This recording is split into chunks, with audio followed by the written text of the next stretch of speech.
that little bit, just like a little dip on the edge, I'm going to have to file the sides in and make it a bit thinner than I really want to get rid of that, because I'm going to keep the sides flat. So that's a bit annoying. And also under there, can you see, do you remember I said I was nervous of this metal when I was pulling up the shoulders? That shoulder was starting to go. Alright, let me do it properly. That shoulder was starting to go, look. You can see that horrible black hole there. It's a bit of a crack forming. Nasty metal, melt up metal. And I know that kind of thing happens, and I'm nervous of it causing problems when you're working with metal that was melted up together. And it always makes me shudder a little bit when I see, like, especially on Etsy, people are really proud of the fact they're using recycled metal. That's got to mean they're just melting up old bits of jewellery, which means it's quite likely the pieces are going to be porous and a bit crappy. And I get it, people are worried about the environment and stuff, but it does take quality away if you're not using fresh metal.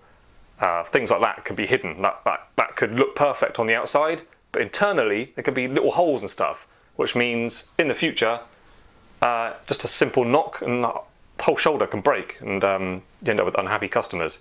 So it's a bit like my old boss used to say, it's a bit like if you're cooking, like trying to get people to understand how we feel when working with metal, something in a way they can relate to. But if you're working with pastry, like cooking, like you might roll out a fresh bit, that works really well. All those little cut-offs around the outside, gather those up together, squash them all together and try and do it again. It won't be as nice, it will be sort of dried and it won't stick together nicely. Similar sort of thing happens with metal. Just, there's different alloys. You've got metal from casting, you've got metal from a second-hand piece, you've got metal from a previous melt-up. The silver content, or gold, precious metal, whatever, content is good, but it's what they mixed it with. The alloys can differ. Different amounts of like zinc or whatever they mix in with it.